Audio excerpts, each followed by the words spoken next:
할렐루야. 우리 주 하나님을 찬양합니다. 또 감사를 올려드리고 또 언제나 우리가 올바른 성도 되기 위하여 일해주시고 또 우리를 올바른 길로 이끌어주시는 하나님의 인도하심에 영광을 올려드립니다.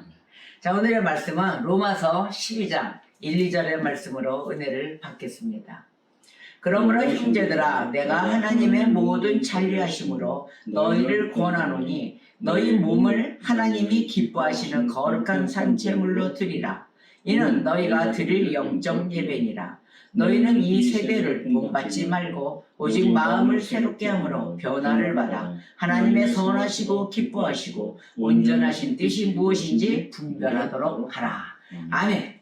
자, 이제 새 2024년도 우리가 진정한 성도가 됨으로써 온 마음과 온 뜻을 또 목숨을 다하여 주 하나님을 사랑하며 또 그 하나님의 뜻에 온전히 순복하는 성도되며 또 이같이 주일 성수 때 이 성도로서의 영적 예배를 또 하나님을 분별하며 모든 것을 드리라 합니다. 기뻐하고 온전하신 하나님의 뜻, 그것을 분별하는 성도되면 날로 성숙된 신앙 속에 있기를 축복합니다. 자, 우리가 삶의 시련은 교훈이라고 합니다. 살아가는 데 있어서. 또 삶의 시련이 없이는 어떠한 뭐랄까 맷집이라고 그러죠. 맷집이 또 생기질 않죠. 그래서 우리가 하나님 말씀에 빗대면은 고난이 유익이라. 고난이 있어야만 면역차가 생길 거예요. 그래서 이 삶 속에서 오는 어느 시련, 그 어느 시련을 우리가 가지가지마다 여러 모양의 형태가 있는데 과연 그것을 우리가 어떻게 이겨내고 계십니까? 못 이겨낼 때도 있고 이겨낼 때도 있고, 근데 어찌다 보면 시간이 가 있어요. 이 모든 것 또한 다 지나가리라. 그러한 은혜 가운데 와서 언제 이 시간이 돼서 내가 이거 시련을 어떻게 겪고 있었지? 이럴 때가 많습니다. 그래도 지나간 자를 저도 이렇게 생각해본 그 많은 그 혹독한 그 환경 가운데 개척교회를 하면서 이끌어오면서 그 아픔이 뭐 그냥 없어요. 생각도 안 나요. 그냥 재밌어요. 그 시간을 생각하면. 근데 그 시간에 있었을 때는 얼마나 모진 고통이었겠습니까? 그 모진 바람, 찬바람, 그리고 지나 이렇게 이 시간까지 오니까 벌써 10년이 됐네. 10년 넘었네. 11년째인데 그때 이렇게 보면은 개척 시절과 또 지금의 시간을 보면은 하나님이 어떻게 이렇게 이끌어 주셨지? 이렇게 돼요. 어떻게 내가 그 모진 풍파를 바라보고 어떻게 이 자리에 지금 활짝 웃으면서 서 있지? 그러나 지금도 뭐 그 아픔이 없다 이러기보다는 아픔은 없는데 흔적은 남아 있습니다. 그 상처에 대한 흔적이나 이런 거 남아 있는데 그 모든 고통과 흔적 남은 그곳에서 더 유익이 되어 있다는 것입니다. 우리의 만약 그리스도인들의 모든 생활은 그렇지 않는가? 아마 그러리라 생각을 합니다. 저는요. 다 그렇게 보고 시간이 이 모든 것도 다 지나갈 테니 견뎌냅시다. 우리 함께 견딥시다. 손잡고 이겨냅시다. 저는 이러거든요. 자, 그런데 이러한 고통을 모르면은 삶의 교훈이 안 된다. 이렇게 됩니다. 그렇다면은 힘들었던 순간이 있죠. 기쁘고 감격의 순간들 다 있죠. 너무 암담하게 처질 때가 있죠. 그런데 그 와중에서도 손잡고 일으켜 세워주시는 우리 주님의 은혜가 있다는 것이에요. 우리가 그 주님께 2024년도를 딱 맞이하고 힘차게 달려나갈 때 주님의 손을 꼭 잡고 항상 감사와 찬양과 영광을 올려드려야 될 것입니다. 자, 힘차게 달려나갑시다. 우리가 어려운 일 묵은 걸로 다 보내고 오늘도 시작하면 2024년도 이제 시작한 초반의 1월달이기에 얼마나 할 일이 많습니까? 계획도 세우시고 새로운 역사를 기대하면서 힘차게 빵 전진하는 것입니다. 자, 너무도 기분이 좋습니다. 오늘은 막 기도하는데 막 가슴이 막 뛰더라고요. 좋아서. 너무도 기쁜 소식을 많이 받았어요. 그래서 그것도 말씀 가운데 제가 전달할 겁니다. 자, 그럼 이렇게 기쁨 가운데를 인도하시는 하나님의 계획, 성경이 말하는 하나님의 인도하심, 이것이 과연 무엇일까요? 그것을 우리가 오늘 좀 깊이 좀 만져보면서 들어가 볼까 합니다. 우리 인생의 여정을 살아가면서 수많은 시간이 오는데 결정하는 그런 순간들이 와요. 무엇을 종지부를 찍고 새로운 것을 과거를 접고 이제는 새 시대에 와서 새 날에 와서 전진해야 될 그 결정권을 제가 갖고 있잖아요. 뭐 전부 다 각자가. 나 자신이 갖고 있는데 과연 이것을 어떻게 결정을 내릴까? 이럴 때 하나님의 인도하심을 우리는 막 기대를 합니다. 그러면 겉으로 드러나는 하나님의 그 인도하심을 따라서 또 아니면은 혹시 이렇게 보여지는 대로 우리가 겉으로 드러난다는 거는 보여지는 것뿐이 더 보겠습니까? 그 깊이를 알 수 있는 그런 지혜와 모든 것이 인간적인 지혜는 감히 하나님의 지혜를 따라갈 수가 없기 때문에 겉으로 보여지는 것 외에는 우리가 볼 수가 없다는 거예요. 그래서 믿어지는 대로 겉으로 본물로 인하여 믿어지는 그 순간이 있어요. 그림에 들어올 때가 있어요. 그때 결정을 내요. 우리 인간들은 전부 다 그렇게 결정을 내려요. 그렇지만 그렇게 결정을 내린 배후에는 내 자신이 아닌 하나님의 움직이심이 있었다라고 느끼는 그 시간이 옵니다. 그게 다 지나가서예요. 그 내릴 때는 이런가 긴가 민가 이렇게 결정을 내리지만 지나가 보면 하나님의 그 인도하심이 맞았구나 이럴 때가 있어요. 박수를 치면 막 환영할 때가 있죠. 자, 그러면 우리 인생에서 내리는 그 결정과 그 배후에는 하나님이 원하시는 것이 무엇인가입니다. 그래서 하나님이 원하시는 그 자체가 중요한 거예요. 그 무엇인가가 원하신 대로 갔는가 아니면 내 뜻대로 원하는 대로 갔는가 이게 제일 중요한 결정권이에요. 그러면 우리는 무엇이 하나님의 뜻이었는지 알 수가 없잖아요. 그 순간은. 근데 그 순간이 성경에 부합하는 그 상식적인 결정에 맞아들었는 거예요. 그래서 말씀으로 비유를 하게 됩니다. 말씀에 따라서 됐는가 그거 외에는 우리가 알 수 있는 방법이 없어요. 말씀에 따라서 되어 있는지. 그래서 우리가 이러한 방법으로 결과를 보기까지 깨우칠 때까지 하나님의 방법의 뜻에 따른다 라고 이렇게 이야기를 합니다. 또 그렇게 할 수밖에 없고요.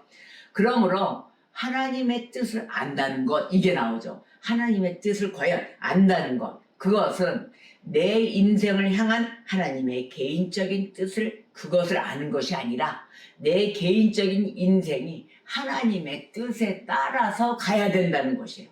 그래서 하나님의 말씀을 알아야만이 내 인생의 뜻이 따라가요. 하나님이 내 인생의 뜻에 의해서 받쳐주는 게 아닙니다. 내가 하나님의 뜻을 따라가는 거예요. 그게 우리네 인생이에요. 하나님의 뜻은 무엇인가 이게 좀 손해를 보는 것 같아. 그래도 그렇게 가야 돼요. 그렇게 하다 보면 더 많은 그 은혜와 함께 결과가 나타난다는 거죠. 그래서 우리가 하나님의 인도를 잘 받으려면 또 하나님의 뜻에 잘 따라하는 그 행동을 하려면 성경을 통해야 됩니다. 성경 없이는 될 수가 없어요. 그러니 이번 2024년도에 성경의 그 새로운 뜻, 또 다른 그 강함의 뜻 강렬하게 오지 않습니까? 오늘 아침에도 제가 이렇게 기도하는데 잠깐이라도 하나님 감사합니다. 하나님의 말씀 속에서 살아갈 수 있어서 너무 감사합니다. 그러니까 막 심장이 막 뛰는 거예요. 너무 감사해요. 오늘도 말씀 가운데 있게 해주시고 목사는 은혜 안 받는 줄 알아요. 목사 은혜 받아요. 더 받아요. 여러분 성도보다 말씀을 준비하고 말씀을 더 배로 보잖아요. 성도님들은 그냥 쑥쑥 읽을 수도 있고 귀로 듣고 하기 때문에 오늘 목사님 설교하는 소리 오늘 성수의 주일 예배에 오늘 가서 들어야지 하지만 이 말씀을 증거하고 전달하는 목사는 더 많이 봐요. 왜냐하면 하나님 심부름을 헛되게 해서는 아니 되기 때문이죠. 그래서 말씀에 하나 더 가해서는 안 되고 하나 더 감해서는 안 되기 때문입니다. 어떠한 일점의 획도 가감을 해서는 안 되기 때문에 정확한 말씀의 전달 그래도 심부름자로서 항상 서 있기 때문에 하나님의 영광을 드러내야 돼야 됩니다. 자, 그러면은 하나님께서 이렇게 오랜 역사를 걸쳐 가지고 무엇을 말하시고 이루셨는지를 알아야 할 필요가 있습니다. 무엇을 말씀하시고 우리에게 귀딱지가 되도록 너희들은 알아들어라. 바로 그것이 성도들의 영적 예배를 말씀하십니다. 너희들이 영적 예배를 어떻게 할 것인가? 오늘의 본문 말씀 로마서 12장 1, 2절의 말씀에 우리가 합동하며 왔죠. 그러므로 형제들아 내가 하나님의 모든 자비하심으로 너희를 권하노니 너희 몸을 하나님이 기뻐하시는 거룩한 산 제물로 드리라. 이는 너희가 드릴 영적 예배니라. 온 몸과 뜻과 죽을 힘을 다하여 하나님께 예배를 드려라. 마음을 주 하나님을 너희 하나님을 사랑하라. 이게 진정한 사랑이 있어야만 온 목숨까지 다 바치는 거 아닙니까? 너희는 이 세대를 본받지 말라 했었어요. 세대를 본받지 말고 오직 너희 마음을 이 마음에 뭐가 있습니까? 바로 하나님의 나라가 여기 있는 거예요. 여기 있다 저기 있다고 막 쫓아다니지 마세요. 내 안에 하나님 나라가 있는 것이에요. 그래서 오직 마음을 새롭게 하므로 변화를 받아라. 오늘 말씀에 얘기하시는 거예요.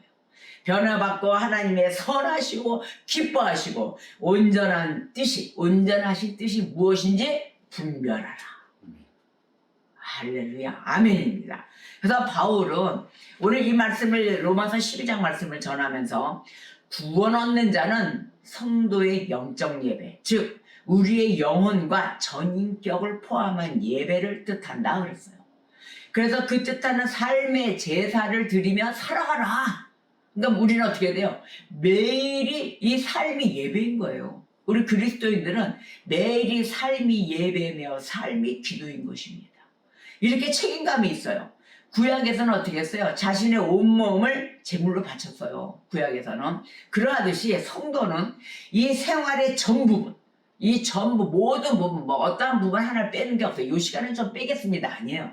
모든 부분에서 예배하는 자세로 살아가야 하는 것입니다.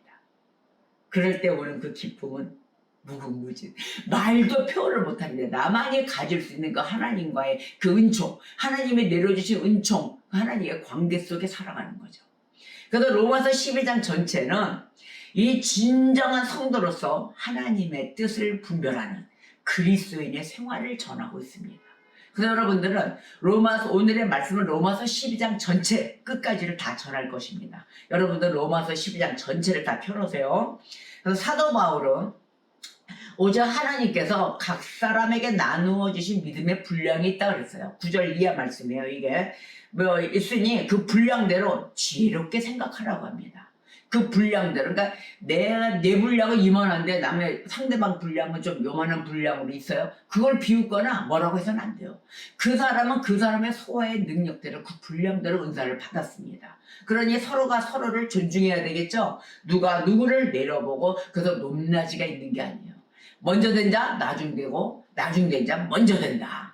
자기의 분량대로 은혜를 막 안고 가는 것입니다.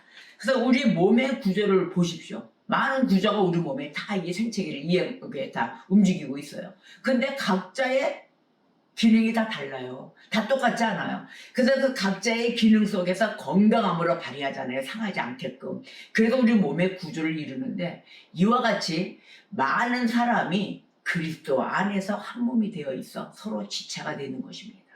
그래서 그 교회가 이루어지는데 교회의 단체 생활, 또 교회가 우리 집이고 한 교회를 섬기는 일이 바로 그거예요. 성도들이 모여서 한 몸이 되어 서로가 그리스도의 지체가 되는 것입니다.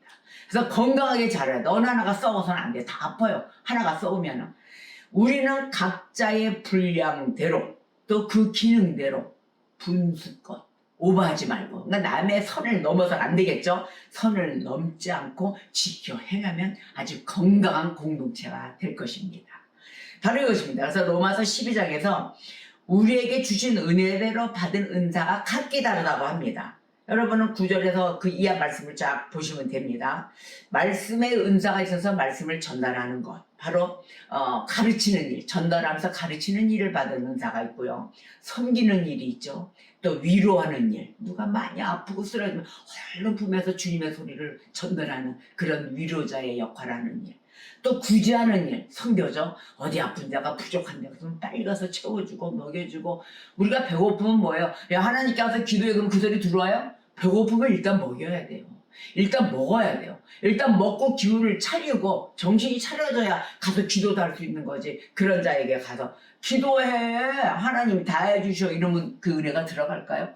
바로 이러하듯이 구제하는 일도 하나님의 지혜를 받아 아주 무엇이 필요한가, 또 가르치는 일도 이럴 때는 좀 가르치는 때야. 그 때를 잘 맞춰서 움직여주는 자들, 바로 이런 은사를 받은 자들을 이야기합니다. 그래서 이러한 자들이, 은사 받은 자들이 무엇을 어떻게 해야 되냐면 그 자세가 성실함이 있어야 돼요. 성실해야죠. 부지런해야죠. 그 다음에 긍휼의 마음이 있어야 돼요. 그거 없이는 아무것도 할 수가 없어요. 이 긍휼은 사랑에서 나옵니다.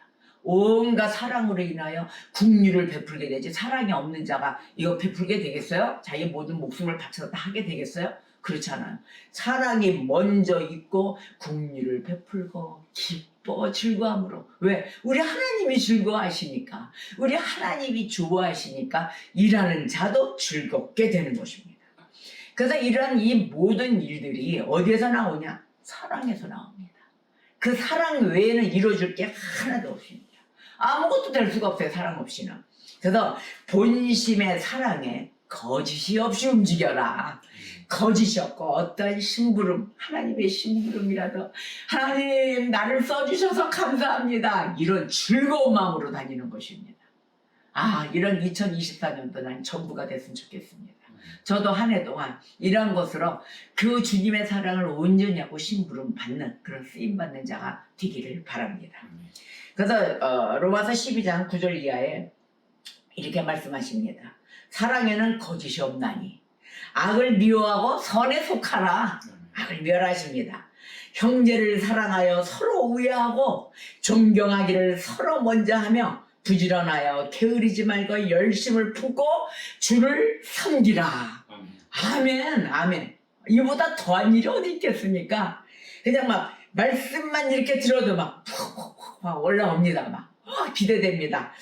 기도에 항상 힘쓰고 환난 중에 또 인내하며, 환난은 인내가 최고입니다. 인내하셔야 됩니다. 환난 중에 인내하며 소망 중에 즐거워하라. 우리 하나님이 이 환난도 다 이게 해주실 거야. 또 이렇게 견딜 수 있을 만큼 아픔도 주신다 그래서 나 견딜 수 있어. 지금 나는 너무 아프지만 견딜 수 있어. 이런 소망 중에 즐거워하십시오. 그렇게 하십니다. 그래서 성도들의 쓸 것을 공급하며 손 대접하기를 힘써라. 아까워하지 마십시오. 손 대접합시다. 잠언서 11장 25절에 이랬어요. 구제를 좋아하는 자는 풍족하여 질 것이요 남을 윤택하게 하는 자는 자기도 윤택하여 지리라. 아멘. 남을 기름지게 한번 해보십시오. 이 구제를 좋아하는 자는 고난받는 자를 위해서 기도하죠. 또 먹을 것을 나누어 주죠. 은혜로운 입술과 구제의 손길로 축복을 나눕니다. 벌써 이렇게 행하는 자는 이미 입술에 복이 줄줄줄 흘러요. 은혜가 넘치고 즐겁고 기쁘기 때문에. 그래서 이런 자들의 삶에는 뭐라 그럴까? 차고 넘치는 그 풍성한 은혜에 따라서 그 즐거움으로 따라서 더 많은 은혜, 더 많은 의회로 부하게 됩니다. 돈이 부하게 되는 것이 아니라 내 안에 예수로 부하게 되는 것입니다. 예수 충만인 것이에요. 성령 충만이죠. 이렇게 된 은혜 한 집사님을 제가 어저께 전화를 받았어요. 너무 기뻤어요. 이분이 믿음의 그 신앙이라고는 그냥 자기 주먹 믿어라 이런 신앙이었었어요. 그런데 이분을 하나님이 얼마나 은혜를 주시는지 한 해 한 해가 다르게 바뀌시는 거예요. 제가 그걸 보면서 은혜를 엄청 받는지 이야 변화받는 저 모습 가운데 하나님의 일하심에 그거에 더더욱 감사하는 거예요. 살아계신 그 하나님을 만나서 제가 너무너무 좋은 거였죠. 그 집사님이 그때는 뭐 집사의 타이틀도 아니야. 아유 뭐 이래. 아유 내 귀에 안 들어와. 왜? 이 집사님은 글도 모르세요. 그래서 오직 귀로 듣는 신앙을 가지셔야 되거든요. 글을 모르시니까 사람들의 그 그리스도인이라고 하면은 교회 다니는 사람들의 태도를 보고 정하고 또한 나 목사님이 전하는 그 말씀으로 귀로 들어야 되는데 또 귀도 밝지 않으세요. 귀도 모르세요. 잘 안 들려요. 그러니까 막 말씀 듣기도 힘들고 그냥 힘들어 하셨던 그 신앙생활 가운데 발전이 이게 되는 게 제가 그분도 가끔 나가시고 막 이랬다고는 하는데 제가 봐온 시기는 한 10년이 지금 넘었어요. 그런데 5년 전부터 바뀌는 모습을 보았죠. 5년 전까지도 심한 육두 문자와 그 모든 것이 거칠은 모습 가운데 있었는데 어저께 딱 전화가 오신 거예요. 전화가 오셨다니 있잖아요 목사님 제가요 그 부족한 그 부분들의 사람들이 이 먹어야 된다는 걸 보고 난 뒤로부터 그냥 온갖 김치를 다 담아가지고 혼자 사는 분들 그 홀로 독거노인들 있잖아요. 있는 사람 집은 다 먹으니까 홀로 독거노인들의 집에 김치를 배달을 했다는 거예요. 실제 손을 담으셔서. 이분 연세가 어떻게 됐냐고요? 80세 되셨네. 그런 거 아니구나. 84 되셨어요. 그래서 84 되셨는데 이분이 김치를 다 담아서 집집마다 필요한 곳마다 그걸 다 돌리시면서 기쁨을 찾으신 거예요. 이렇게 좋으실 수가 없다는 거예요. 하나님이 저한테 또 건강을 또 회복해 주셨다는 거예요.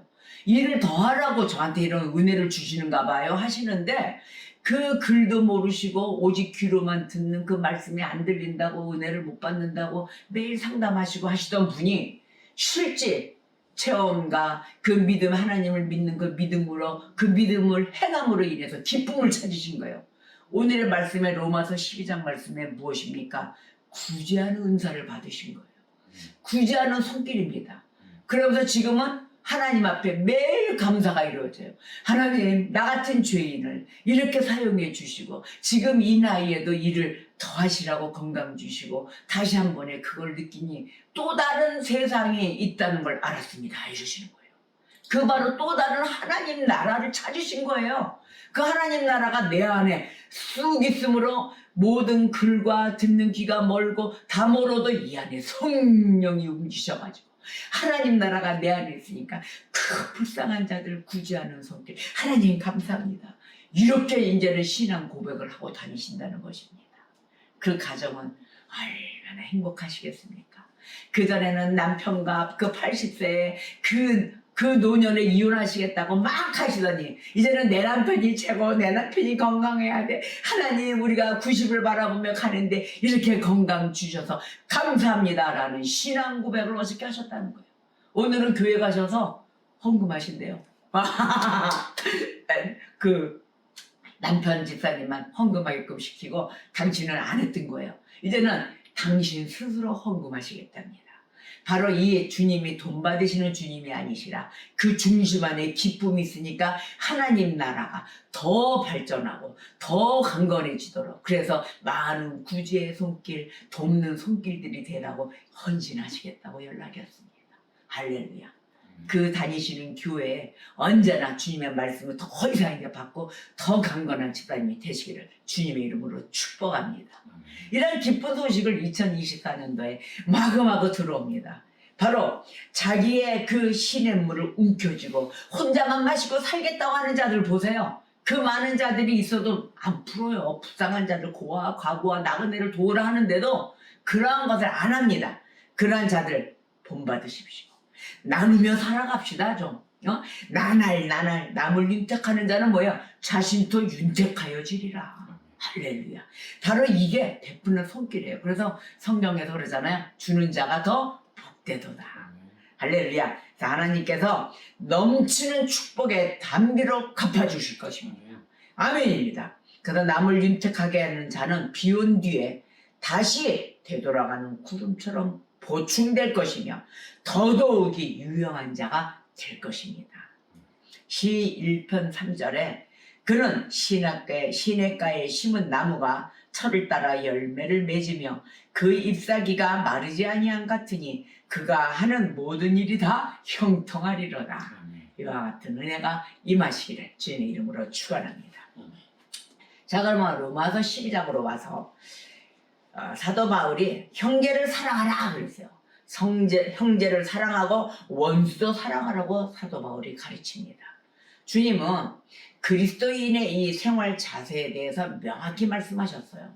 그것이 바로 14절 이하 끝까지 말씀입니다. 자, 여러분들은 끝까지 보시고 저는 이렇게 모든 말씀을 이렇게 읽으면서 설명을 하겠습니다.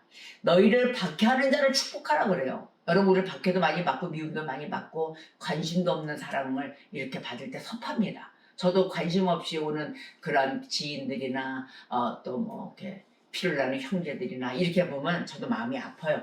그런데 그러한 자들, 박해하는 자들 축복하래요.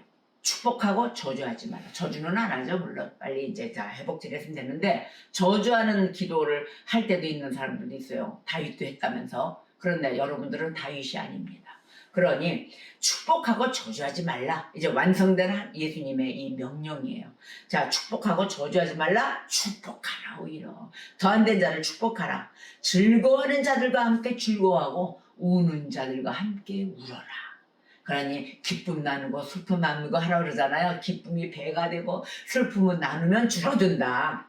그런데 오늘 말씀에서 이 성도가 드려야 될 이 삶의 영적인 예배의 말씀을 오늘 로마서 12장 전체에서 말씀을 해주고 계신다는 것입니다. 16절에 서로 마음을 같이하며 높은 데 마음을 두지 말고 도리어 낮은 데 처하며 스스로 지혜 있는 체 하지 마라. 스스로 아는 척하지 마라. 교만하지 마라. 모든 것을 겸손하게 마음을 가져야 되는 것입니다. 자, 아무에게도 악을 악으로 갚지 말고 모든 사람 앞에서 선한 일을 도모하라. 절대 악은 악으로 갚는다. 눈에는 눈, 이에는 이. 이거 아니에요. 그래서 모든 사람 앞에서 선한 일로 도모하라. 할 수 있거든 너희로서는 모든 사람과 더불어 화목하라. 이 화목의 은혜입니다. 우리 다 같이 화목합시다. 이래야만이 더 많은 기쁨 가운데 하나님이 윤택하게 해주실 것입니다. 다 같이 손에 손을 잡고 나누며 살아가야 되는 것입니다. 할 수 있거든 너희로서는 모든 사람과 화목하라. 할 수 있을 때 다 합시다. 뭐 하지 못하는데 안 된다 억지로 하라 이건 아니에요. 할 수 있거든 그렇게 이야기하셨습니다. 내 사랑하는 자들아 너희가 친히 원수를 갚지 말라 그랬어요. 너희들이 할 수 있는 것은 아무것도 갚지 말라. 하나님의 진노하심에 맡기라. 하나님은 더 큰 벌을 내려주십니다. 그러니 여러분이 심판자가 되지 마시고 하나님께 기도하세요. 하나님 이것저것 마음이 아픕니다. 얘기하시면 하나님이 보시고 공의의 하나님이 공의롭게 심판해 주십니다. 자, 그러면 이렇게 하나님의 진노하심에 맡기려 기록되었으되 원수 갚는 것이 내게 있으니 내가 갚으리라 하고 주께서 말씀하시니라. 주께서 갚아주신다 하십니다. 너의 원수가 줄이거든 먹이고 목마르거든 마시게 하라. 그리함으로 너가 숯불을 그 머리에 쌓아 놓으리라. 아멘. 그 뭐냐면 머리에 숯불 넣으면 머리가 타고 뒤잖아요. 근데 이건 그 뜻이 아니라 제가 이제 만약에 피해자입니까? 그렇다면 나의 원수에게 사랑함으로써 그로 하여금 마음의 고통을 느껴서 회개하도록 만드는 것이에요. 그러니까 더 잘해주라는 거죠.